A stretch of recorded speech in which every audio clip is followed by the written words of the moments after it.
Hi there, and welcome to the latest edition of the Gersnet Weekly Podcast, the independent Rangers podcast, which is brought to you by fans for fans, where the content is absolutely free. It is episode 231 of the Gersnet Podcast. I'm your host tonight. I'm Colin Armstrong. As I say every week, guys, it's not just the pod, but we do here at Gersnet. If you get yourself onto the website, you'll see we've got the forums. Frankie's got his social media, obviously. There's a history archive on the website also. We would also actually put the word out there in social media for us, promote the pod, subscribe to the YouTube channel if you can, let people know that we're here. Before I bring in my guest for tonight, I have to mention our partners at Forest Precision Engineering, who are a subcontract Glasgow-based engineering company who have been a big supporter, a commercial supporter of Rangers Football Club for many years. We're delighted that they're back in the pod, and if you want to find out more information about them, you can visit their website at www.forestprecisioneng.com.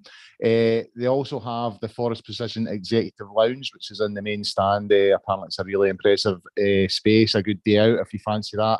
If that's something you're quite interested in, then for more information on that, contact the club at hospitality@rangers.co.uk. Also, before I bring in my guest, I'd like to wish everyone a happy new year. The first show of the new year of 2023. Also, I'd obviously like to mention the families and relatives of the victims of the Ibrox disaster in 1971. Obviously, we remember them today, the minute silence, which we'll go on to talk about. So a little mention to them also. And bringing my guest for a guest down, when a man down, Stuart, someone hasn't turned up. So it's just me and you. So how are you feeling? And happy new year to you. You're on mute.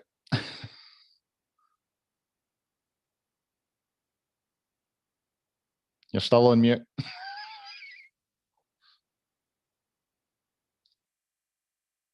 That's it now. Right, that's us. I'm feeling a bit rough. Not going to make any complaints about it. I've got a head cold from hell. Who was that? That's how hard my head is just now. And it was there was no relief earlier on today from that either. So yeah, all good. Happy to be into another new year.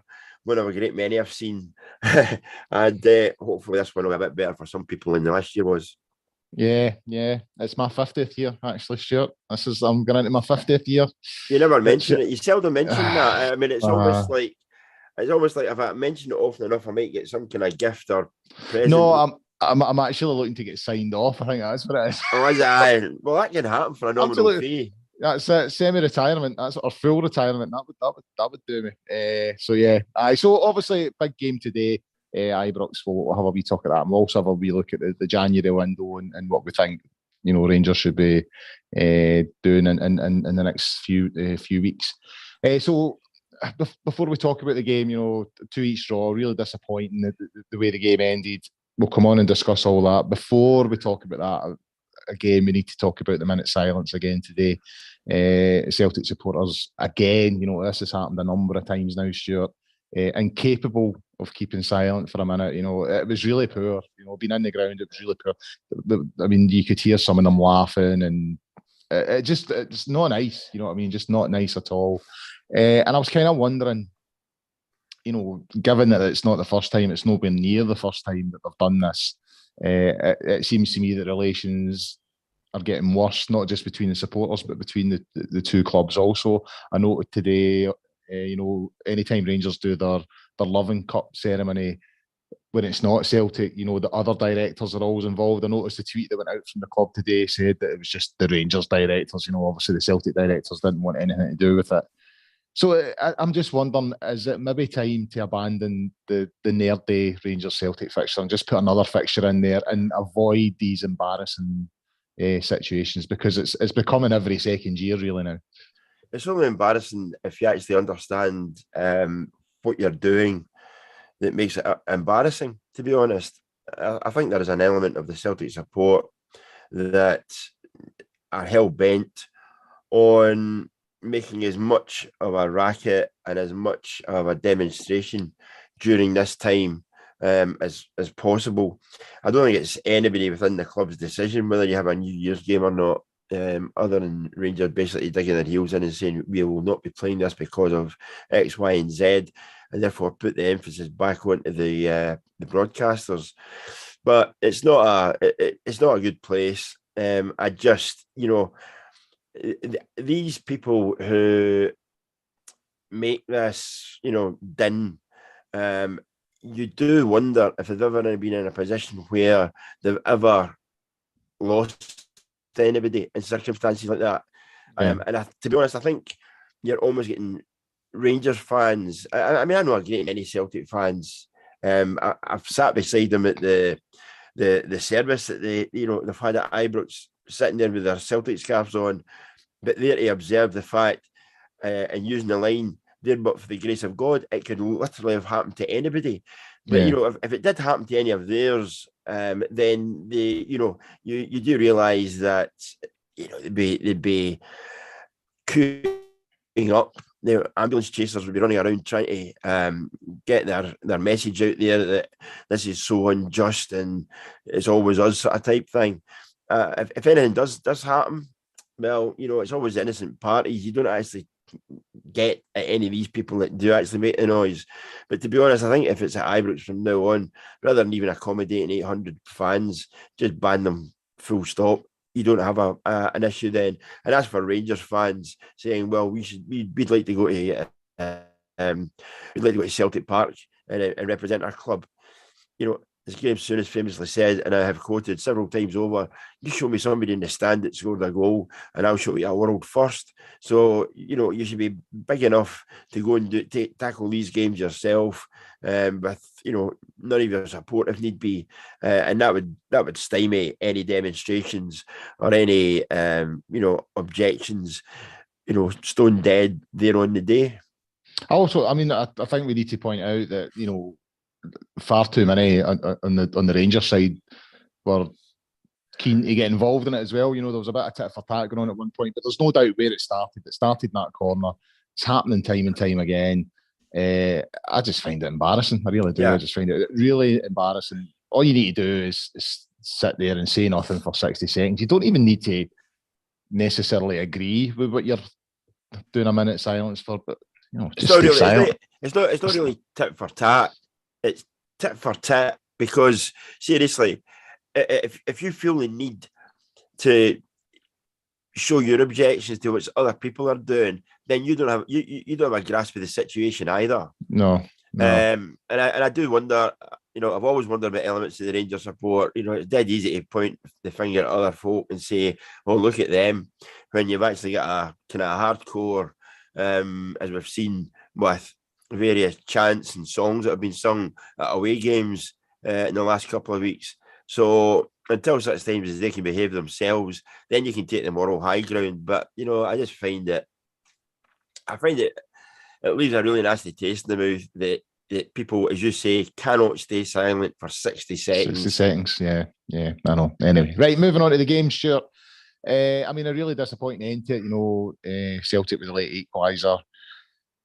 I mean, decent enough performance. I think, if you're trying to look at the positives, it was a decent enough performance, particularly second half. The way we came out in the second half, got the 2 goals really quickly, turned the game on its head.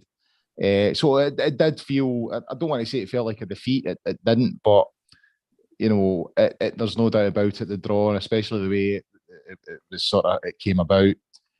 It's disappointing not to get the win, because if I'm being honest with you, given the amount of, McGregor literally did not have a shot to save today. Celtic had 2 shots on target, scored both. It felt really disappointing leaving the ground today that we didn't get the win. I think if you, if you say you're disappointed at not getting a draw, every football match is decided by whoever scores the most goals. And if you examine and break down goals that are conceded in any level of football, you can point the fickle finger of fate at somebody to say you're either not doing your job, or you were actually relying on somebody who wasn't capable of doing their job, or there was a communication breakdown, and you might have thought you were in top of the game, but you weren't really. You were sort of having to run flat out just to stand still. Because Celtic always looked as if they could do some damage, regardless of where they got the ball in the pitch. And I think ultimately, the goals that Rangers conceded were shocking, absolutely shocking. You've got guys not tracking runners. You've got guys trying to tackle with the wrong foot. You've got guys positionally who are just guessing where they should be rather than knowing where they should be. And, you know, that aside, the fact then that Celtic came back and scored the equaliser, he could easily have scored a winner, to my mind. It doesn't matter about the statistics, about how much possession teams had, how many shots at goal teams had, how many breaks and all the rest of it they had. You are judged in football matches, especially this one, about how many goals you score. And even though Rangers scored 2, for the life of me, I do not know what the manager has been looking at in training, where he thinks if he makes certain substitutions, then Rangers will be in a better position for holding out against a pretty fluent Celtic side. That for me is quite unbelievable. I mean, it's not like we've seen over a period of time, either in European competition or domestic competition, that you've got a Rangers side there who, if they get a goal in front, then the hatch comes down and that is it. They do not concede, and they probably hit you in the break as well. I think as soon as his first season at Rangers, and people will start messaging, oh, it's different days. It's still fundamentally the same game. I think Rangers won 8 games by 1-0. Why? Because they had a confidence, not only in the personnel that they had, but a confidence and a belief in the group of players doing their job. It's a simple, it's like Bill Belichick in American football with his mantra above his door, do your job. And I still think there are too many freeloaders, for want of a better description, at Ibrox just now, who are taking money under false pretenses because they might give 100% running about with their hair on fire. But actually, when it comes to skill side of things, or when it comes to tactical nous, they are just not at the races. In terms of the title race, sure. I mean, obviously, it's still mathematically possible.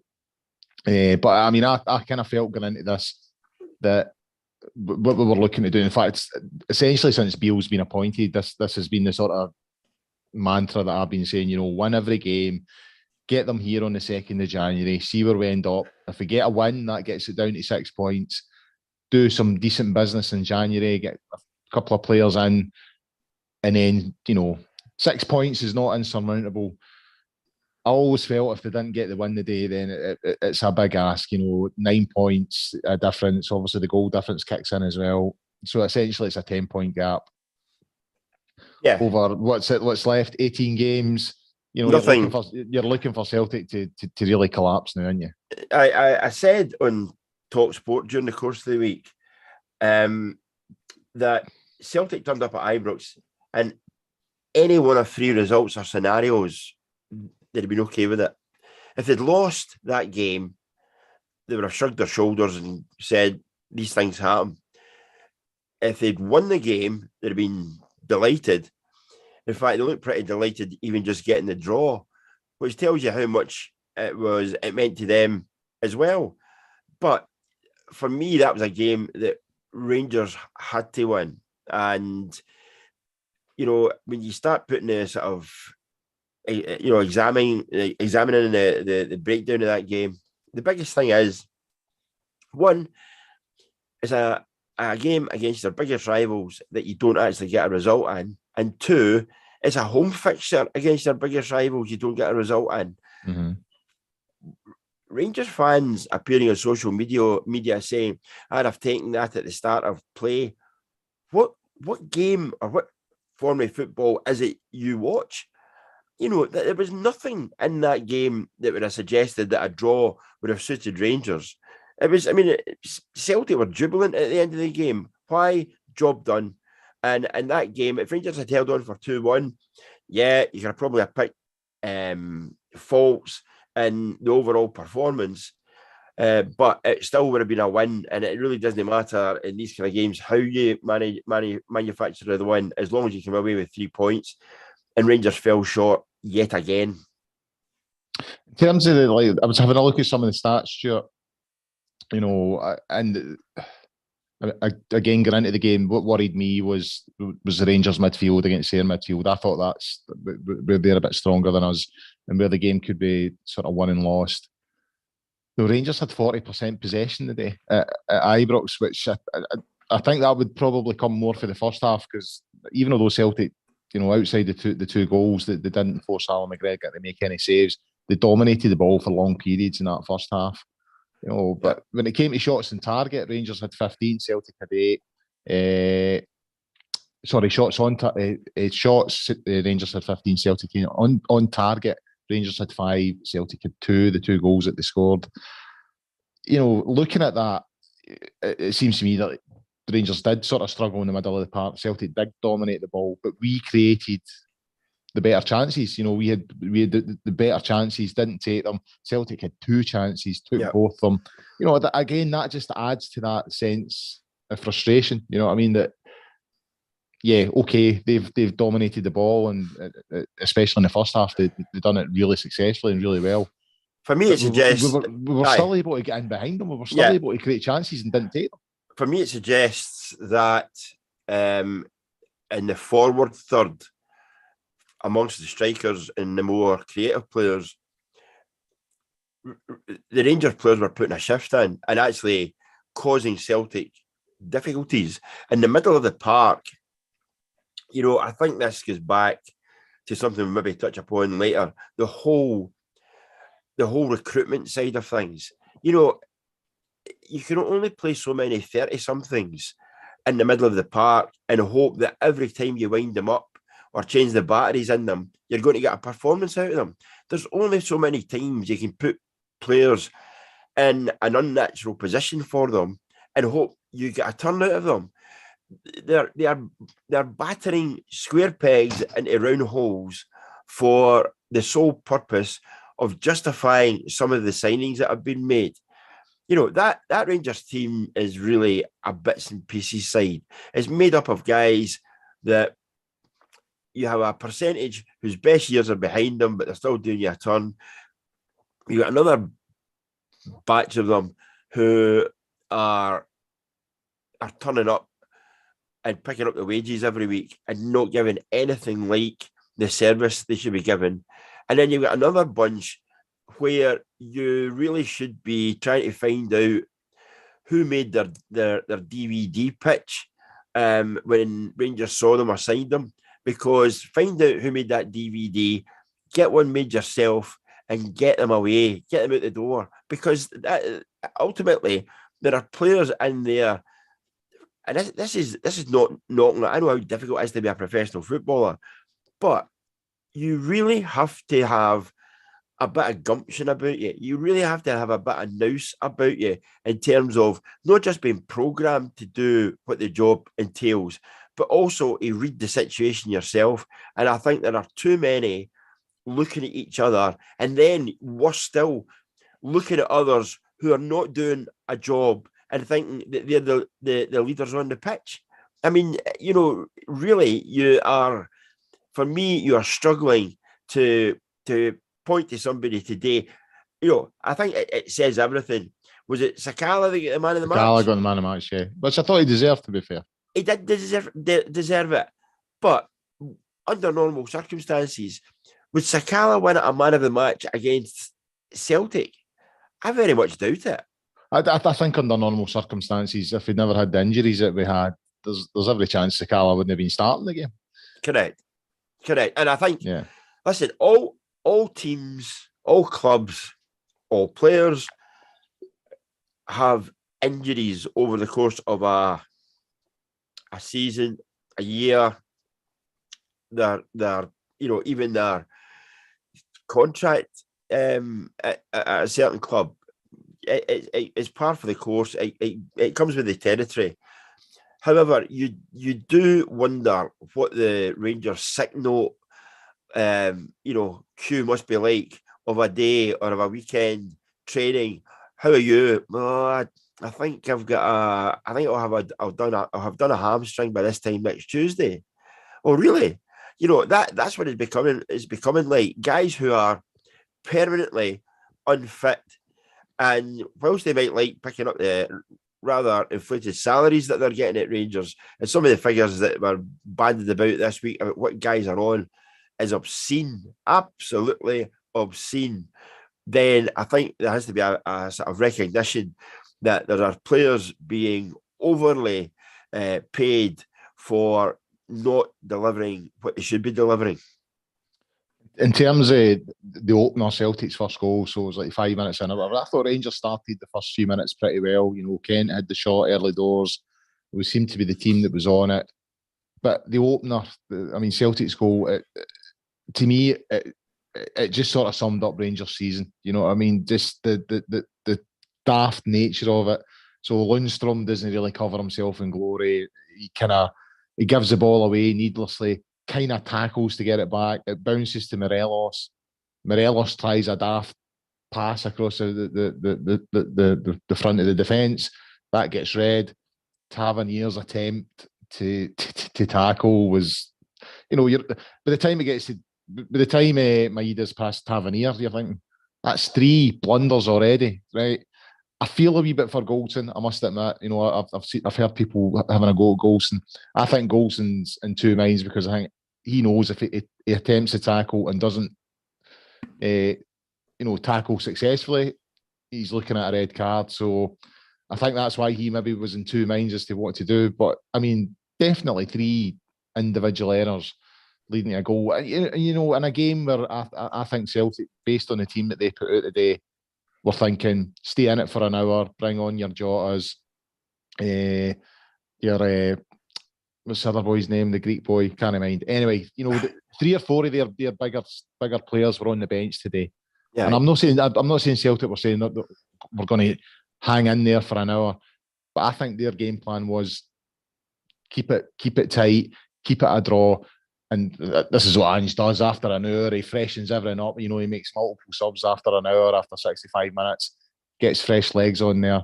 And he'd been bringing on his bigger names at that point.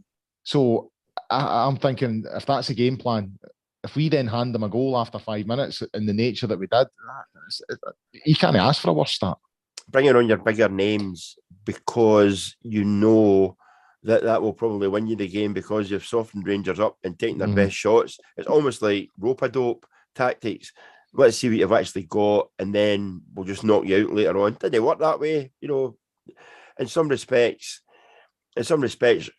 Rangers, they hung on. But I think, I've seen teams, and I'm not sure how Rangers are coached or how Rangers go through various scenarios.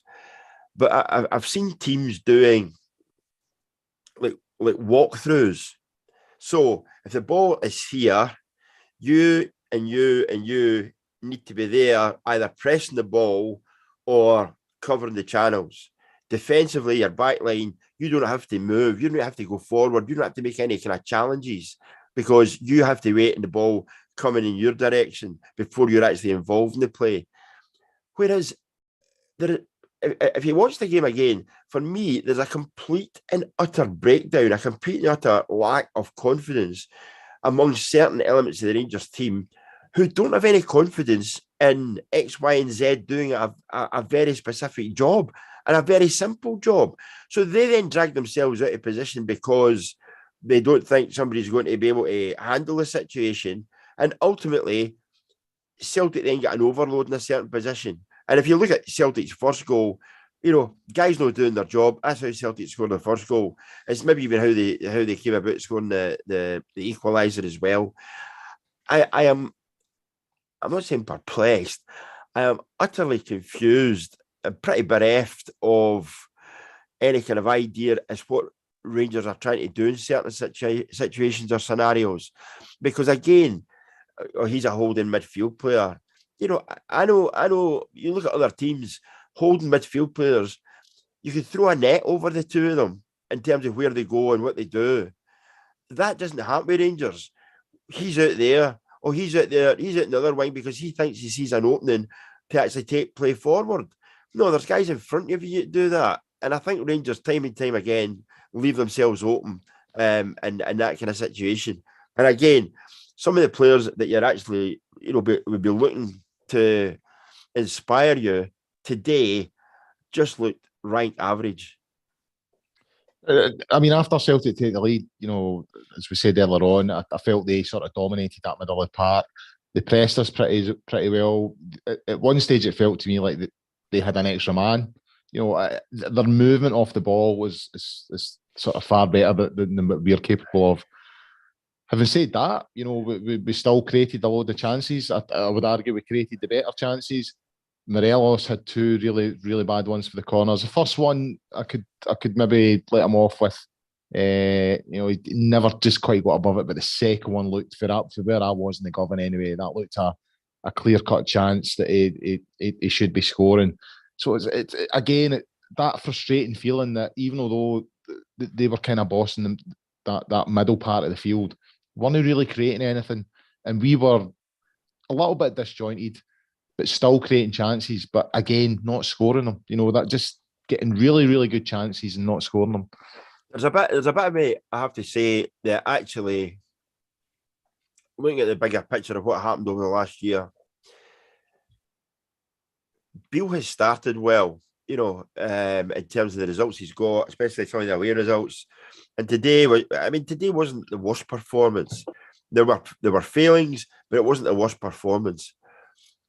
I am now pretty confident that Beale could find himself in a similar situation to Giovanni Van Bronckhorst.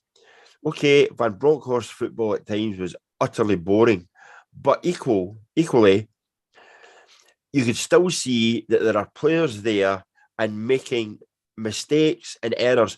And I'll tell you the biggest thing, actually, it's really easy to spot, and you touched upon it maybe there, but what you said about Celtic being here, there, and everywhere. There is a laziness in that Rangers team. There's a laziness in as much as, well, if I don't do it, somebody else will do it. And that is not the case. Because the only way you can say, well, if I don't do it, somebody else will do it, is if you're guaranteed 100% that somebody is actually covering your backside. I don't think Beale was particularly inspiring with the substitutions to say that they were, oh, well, we thought we could hold on. Again, I go back to one of my original points. What team have you been watching in training? Where have you seen, your various guys that have looked like Calvin Phillips or Declan Rice or whoever it might be and doing that specific role? No, you don't have anybody there. You are battering square pegs into round holes just to fulfill the game plan that you had, and that is not good enough at this level. And I say at this level when fundamentally Scottish football is so poor just now. I think it would surprise a great many people down south, and I could tell by the messages I was getting about how poor they considered that game today and some of the players that were participating in that game. Yeah, Celtic have got quite a few Japanese players that are quite exciting, but ultimately they're playing in Scotland for a reason. One reason being that Ange Postecoglou could identify them. The second is that nobody else was interested in them. Yeah, it's it is frustrating. There's no doubt about it. I mean, there's definitely how can I put it, a disjointed nature about Rangers at the moment, and yeah, there's some players not really doing what they should do. That said, second half, this is the second time it's happened to me recently. After the Aberdeen game, I said to my son, I actually put it out on Twitter as well, saying, with 10 minutes to go when they were 2-1 down, I was like, there's no way this team's scoring 2 goals. And I said to one of the boys next to me at half time, I said, I don't think we're going to score 2 goals. And we scored 2 within 5 minutes, 6 minutes of coming back out. Brian Kent, brilliant strike for him. Sakala really involved in the build-up. We'll come on and talk about his performance today. I thought he was really, really good. But, he squared the ball over to Kent, cut inside, brilliant finish. And all of a sudden, the mood lifts and you can see the confidence going back into the team and the legs and all the rest of it. And you kind of got a sense then that actually it might be a chance here. Yeah, I think during that first half, I think that Rangers, some of the Rangers players maybe have thought they got away with one, in terms of only being a goal down. And fair play coming back and actually taking the lead at 2-1. Yeah, there were positive signs there. And I think there are some positive signs. Where it goes horribly wrong again is when there's so many people sitting there with their heart in their mouth, not only thinking, but almost knowing that this is not going to finish in a 2-1 win to Rangers. Celtic are going to get an equaliser, maybe even a winner. That doesn't... If you're sitting in the stand thinking this, what must it be like if you're out in the pitch with that a similar approach? Because you can see some players are utterly deflated by the pressure that's put on them and really are burdened by the expectation levels. And I just don't think they're up to it. On Ken, I mean, he is someone I think that struggled under Gio. Some of the footage that I've seen recently, folk have been posting it on Twitter and various other bits and bobs. Ryan Kenty 2 or 3 years ago, and you say to yourself, that's that player. That's not the player that we've seen over the last year or so, in particular under Gio. And I noticed Michael Beale was quick to praise him the day and said he's still really influential on the team. And I was chuffed that he got his goal there because he has struggled of late. But he's out of contract in the summer, and if he comes back into form, I mean, I think there would have been a few fans as his contract was running down there. They'd have been like, well, you know what? You don't want to let him go for free, obviously, because it cost us $7 million. But just a feeling that it wasn't working out for Rangers. But if Beale comes in and gets a tune out of him again, the club might have a decision to make in terms of offering him a contract and try to keep him. That's the thing. It's almost like whilst you're flying under the radar, nobody's going to look at you or see you. As soon as you actually stick your head above the parapets and turn in a couple of performances, then other people, might have a look at you and think, well, he might not be a starter for us, but he might actually be a decent squad player. And I think his value to Rangers is far greater than he would be if he disappeared down the road to a relegation threatened top flight team in England or a championship team. But such as the finances in football that could probably happen.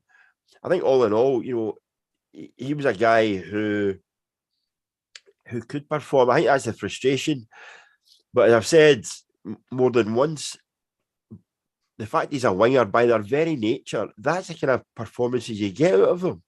You get them that they'll play, they'll turn in a 9 out of 10 performance one game, or maybe even during half a game. The other half of the game, they are completely AWOL. You just don't see them. And I think getting that level of consistency, if he was performing and getting a 7 or an 8 out of 10 every single game through the course of the season, I think that Rangers really would have a bit of head scratching to do. You saw last year when, after a successful European run, Bassey and Aribo were almost immediately on the first bus out of Ibrox because teams recognised how good they were and therefore were willing to pay the big money for them. But, I don't think Rangers really replaced well when it came to the recruitment with the money that they had. We talked about Sakala earlier on, sure, and again, I thought his performance today, he got man of the match. Again, I think under certain circumstances, if certain people were fit and there was more people available to Michael Beale, there's every chance that Sakala wouldn't have started today. But yeah. He set up Kent for the equaliser. Yeah, and he was heavily involved in winning the penalty. He took down McGregor's clearance really well. Positive run into the box. I mean, I don't think there's any doubt that it's a penalty. He gets caught, and it's the thing with Sakala is, I mean, I'm so chuffed for him because the one thing I like about Sakala is he's really positive. He always tries. He never hides. He always keeps going. In that respect, he's got a bit of the McCoy's about him, I think. He just never gives in. He keeps going. He's obviously not got the ability in McCoy's, but really chuffed that he got that today. But again, another player that you're thinking, there are times I've watched him thinking, and there maybe is still an argument to say he's not good enough to beat Rangers. So, I think that's what makes it all the more special that he really turned in a performance today. He really seemed to enjoy it today. It'd been interesting, actually, behind the scenes to hear or witness a conversation that Michael Beale had with Sakala before this game. Was a hand in the shoulder and saying, "This is a big stage for you. You could be a match winner in this game," and the boy believes the hype and goes for it, rather than, "I want you to hold this position here, and I want you to do this, and I want you to do that," because he actually looked as if he had the bit between his teeth and actually looked as if he wanted to make a difference. He was willing to try things, which is so important as a forward player. And and you're right, he did involve others. He did bring others into play when Rangers were pressing and Rangers were pushing. All in all, I'm loath to say it was his best performance in the Rangers shirt, because I might be forgetting one here, or maybe one slipped my memory. But he had a good game against them against Celtic in the semi-final of the Scottish Cup as well. I thought, but I would agree. I would think that was his best performance for us today. I think he was. I think he looked the part.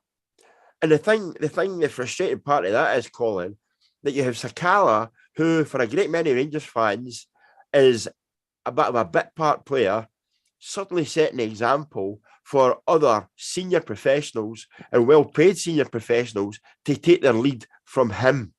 That shouldn't be.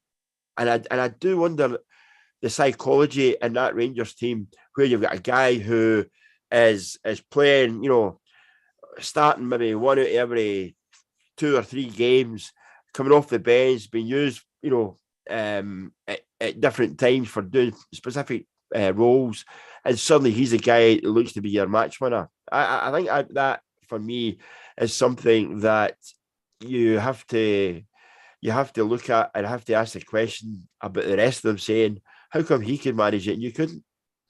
Yeah, it's on to your favourite topic then, Stuart, the substitutions. So we'll go through them all, because that I'm with you. That was a frustration with me at the end of the game. I felt the substitutions killed the momentum that we had at the time, and I kind of put that out on Twitter.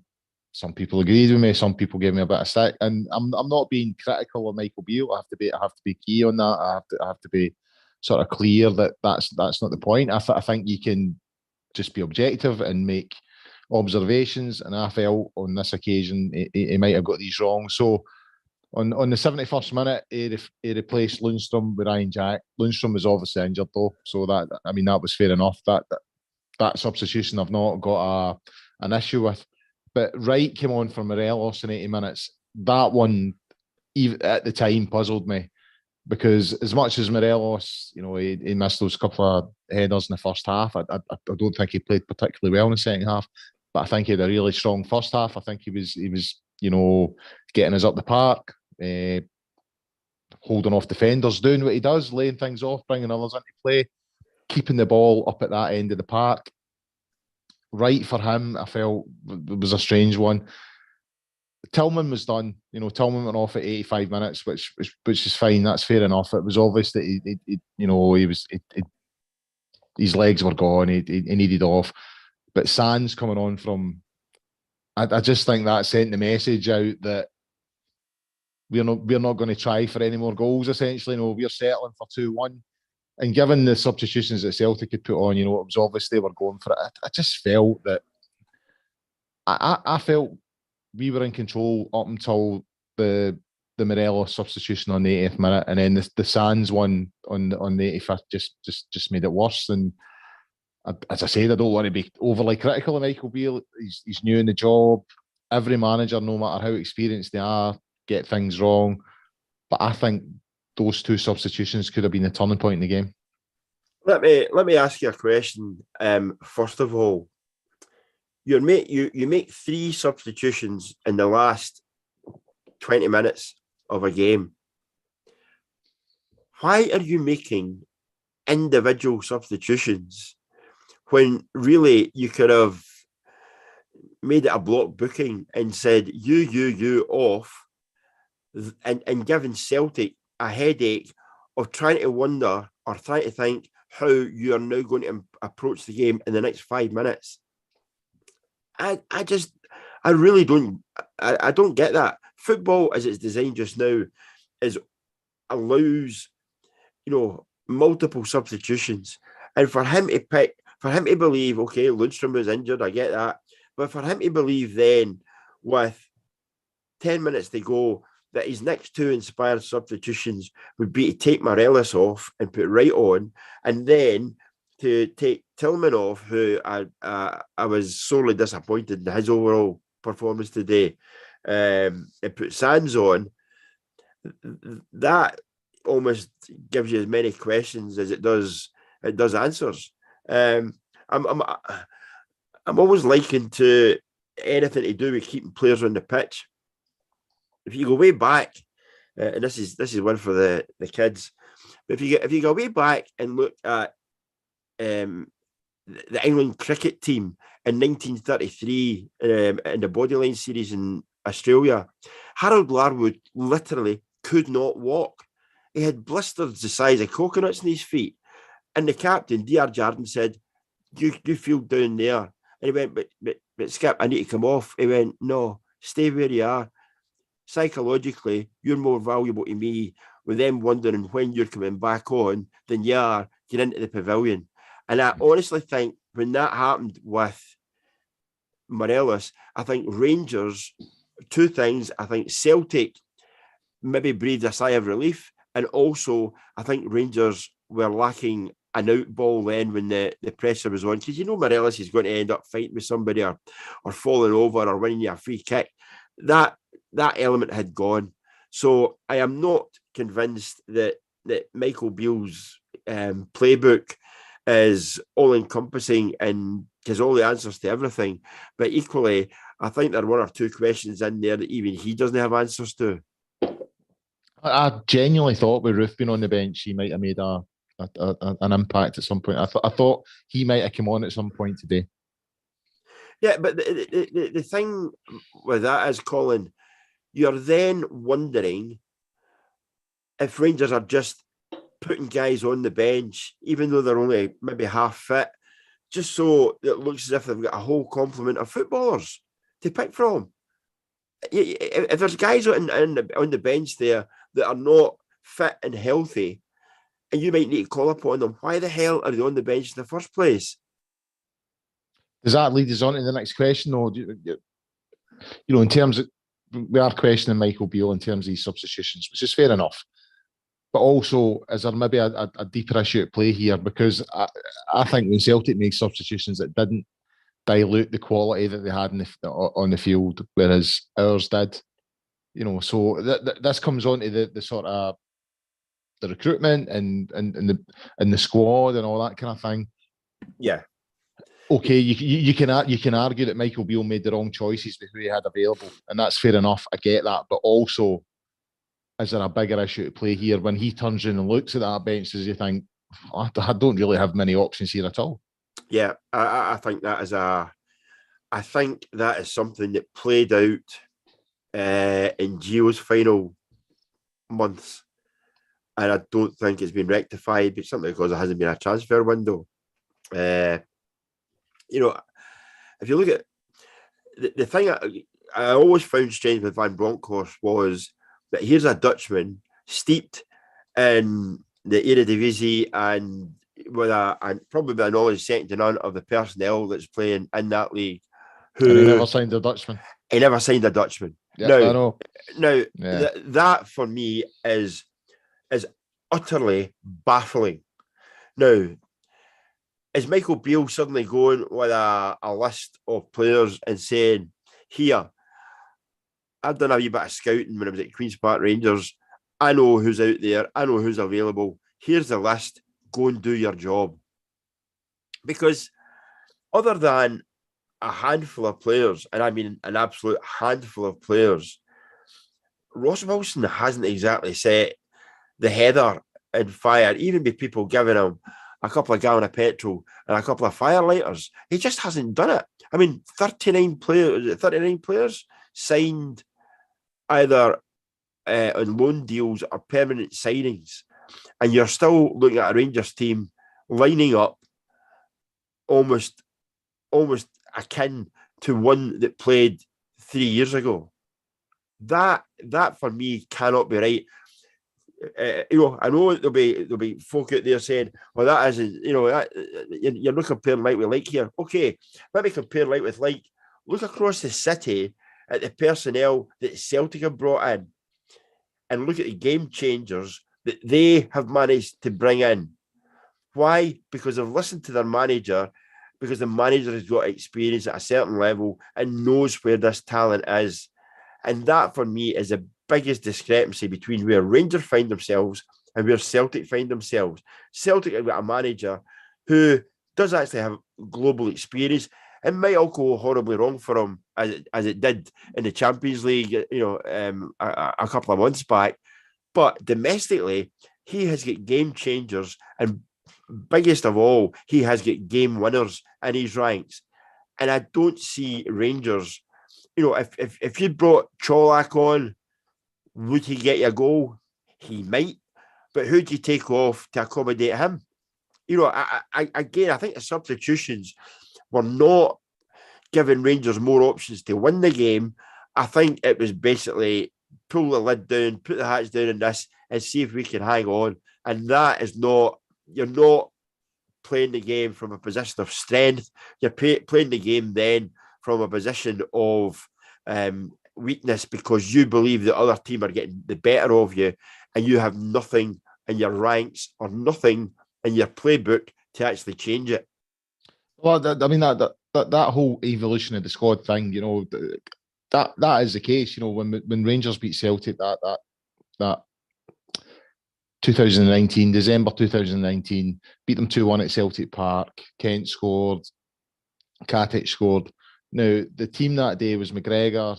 Players in the team that day were McGregor, Tav, Golson, Bonner, Kamara, Jack, Arfield, Davis, Kent, and Morelos. So that's like 10 players that are still there now. 8 of those played today. 7 started.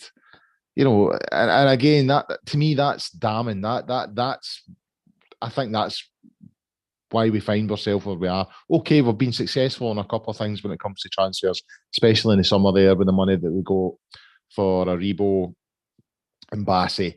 So huge money that's come into the club for very little outlay. But there's a load of players there.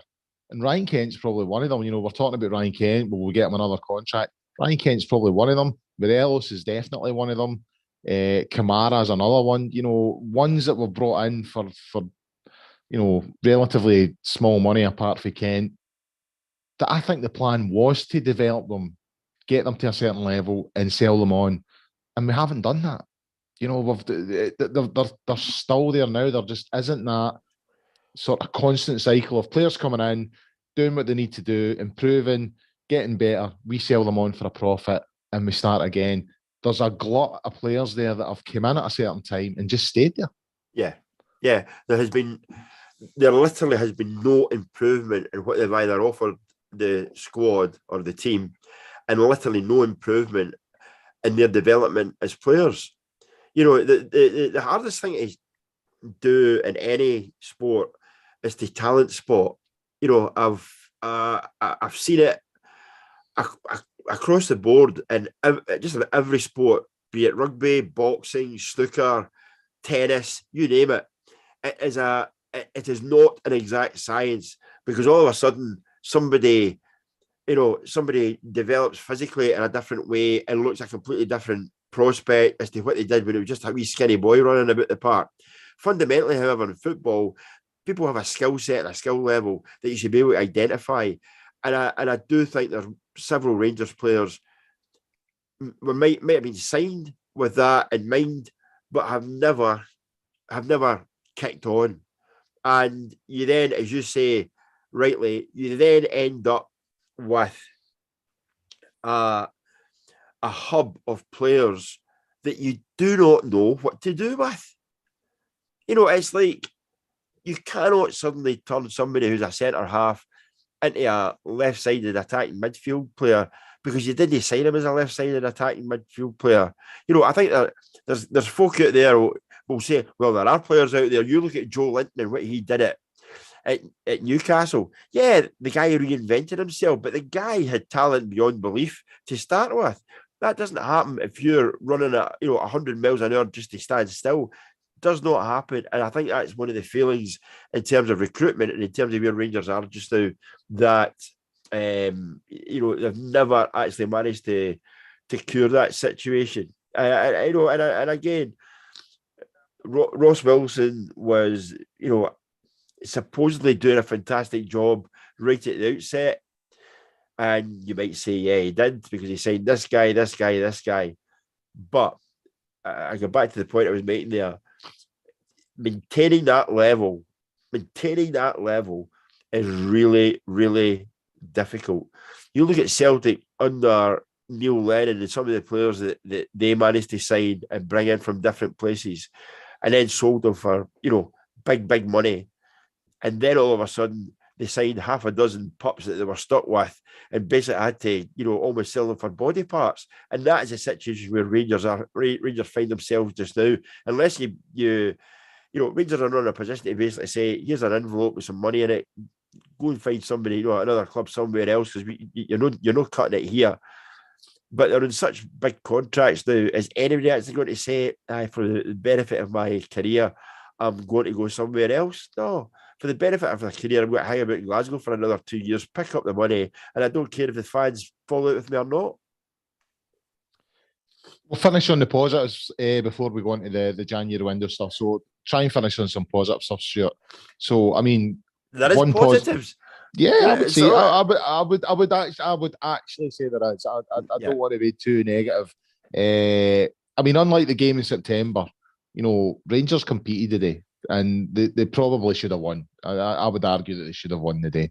There's definitely signs that some of the players who really struggled under Gio towards the end there, like Kent, thought Lundstrom looked a wee bit more like himself in the second half today, not so much in the first half, but certainly the second half.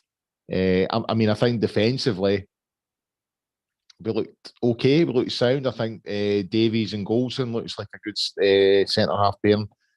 The 2 goals that we conceded were obviously a bit farcical, but that aside, I thought we looked fairly okay at the back. We've got an opportunity coming up in January to add to the numbers and address some of the situations. So yeah, it wasn't all positive today. We didn't get the one that we wanted, didn't get beat though, and just a couple of wee signs that was green shoots of recovery. I think that's the sort of thing that I'm looking at. Wee signs that Beale might just be onto something. Yeah, no, I think there is. And listen, I was being somewhat flippant when I said there, and let it be noted in the record that on the 2nd of January in the year of our Lord 2023, I actually agree with Colin, albeit for 38 seconds. I know. Yeah, but it's only because I'm going into my 50th year. You're doing that. That's the only reason. You've just been nice. I know I've just been nice. It's not in my nature, to be honest.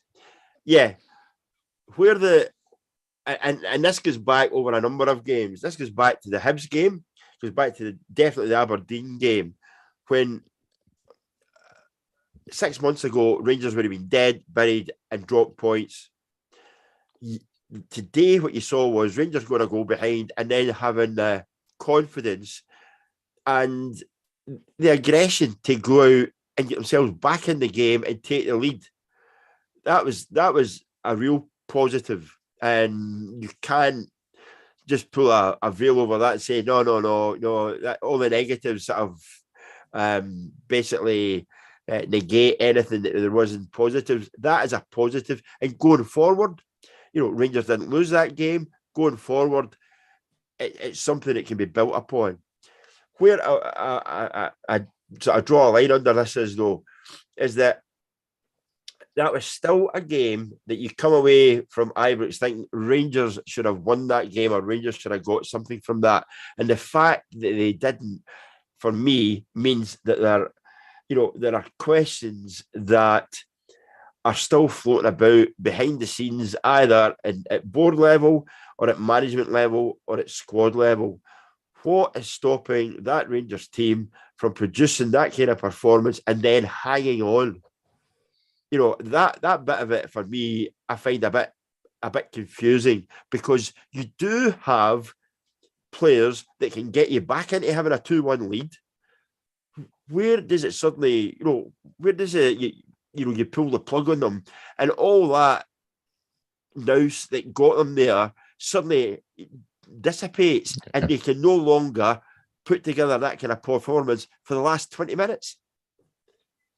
Yeah, that is. There's no doubt about it. Sure, it's frustrating, and I do think I don't want to go too heavy on Michael Beale here, because he's just through the door, and I do think he'll do a good job for Rangers. But I do think that was a turning point. I do think the subs was a turning point today. However, moving on, January window's coming up, sure. So incoming priorities, outgoing priorities. I mean, in terms of outgoings, January's always a funny window. I think probably the summer window. The summer window's the one where you go, right, just get rid.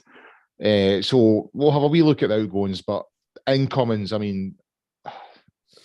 for me, I don't think they'll address the goalkeeper situation. I think that'll be one they'll look at in the summer. If they're bringing anyone in defensively over this window, I think it's some decent cover for Tav, who I think is struggling. There was a couple of times today, again, it looked like he wasn't running properly. So that would be good. If there is an issue with Tav, it would be good to get some decent cover in there, just for in certain games, just to get him out, give him a rest.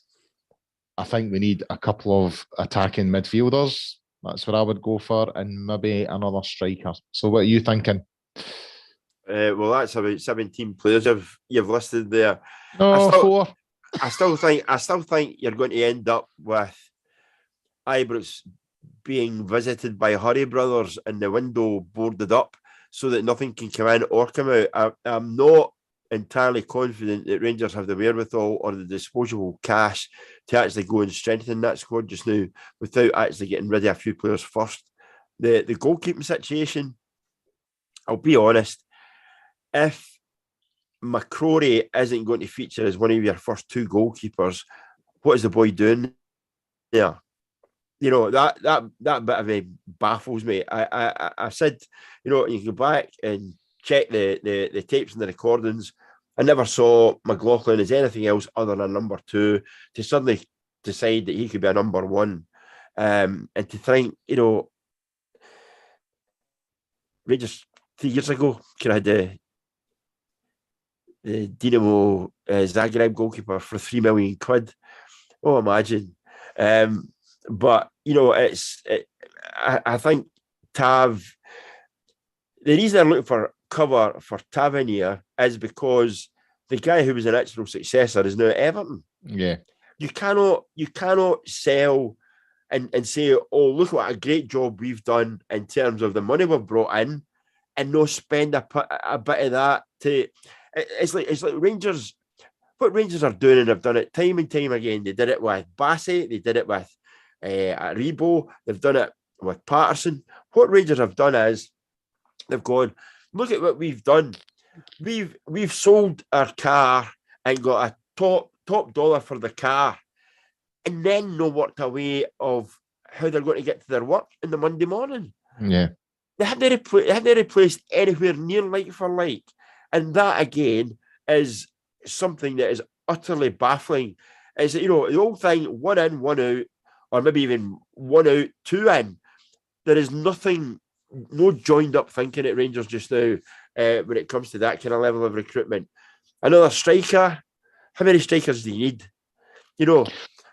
Well, the reason I'm saying a striker, because is Roof ever going to feature again? You know what I mean? Only if they sell him for body parts. Well, if he's on the bench today, and you're looking, if you're going into the closing stages of the game, so you're asking, so Morelos went off in the 80th minute. If you're bringing on Scott Wright instead of Roof, then why is Roof even on, as you say, why is he even on the bench? Yeah. No, listen, I think That part of it, Colin, I think it was entirely psychological. I think it's entirely psychological because Celtic would have taken a look at the Rangers bench and gone, rub their hands, let's go for this big time. Let's get to half time and then let's just go for them because they have got nothing to hit back with. Whereas if you've got a couple of identifiable names, be it Roof or Cholak or whoever it might be, Darius Adamchuk is your right back. If you've got a couple of names on the bench, at least you're putting that seed of doubt. It's the psychology of sport again. You're putting that seed of doubt that Rangers get fit and ready players on the bench, and you cannot maybe take the punt that you thought you were going to take to finish this game off. And that is the only reason.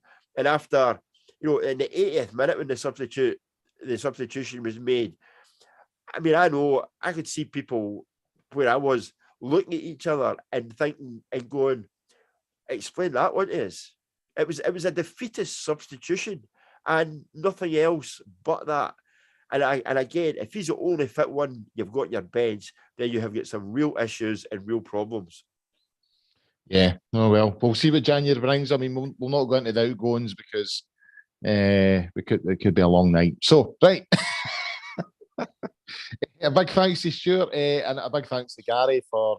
I think he had a beer too many after the game and just threw a sickie essentially.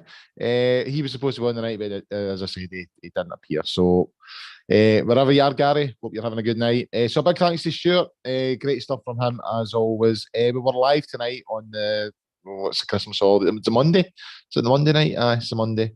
I just lose track of days, but this it's Valentine's Day tomorrow. Aye, don't even go there. Honestly, Easter eggs are in the shop. Stock up. They will be. They literally will be. So the Monday night. So we're live on the Monday night. The show will be available to download and stream on a variety of platforms tomorrow, including Acast, iTunes, YouTube, Castbox, Stitcher, Spotify, all your usual places. Big thanks to Stuart, as I said there, great stuff from him. We'll have a show out at some point. There'll be a preview show for the Dundee United game out on Friday, I'd imagine. I'm not really sure who's on that, if I'm being honest. I've not looked at the agenda yet. So I'm losing the plot here, actually. I'm actually losing the plot. And I think Scott's hosting next Sunday and I'm on as a guest. I can't remember who else is on as well. Anyway, whatever. Happy New Year to you all, guys. And until the next time, bye for now.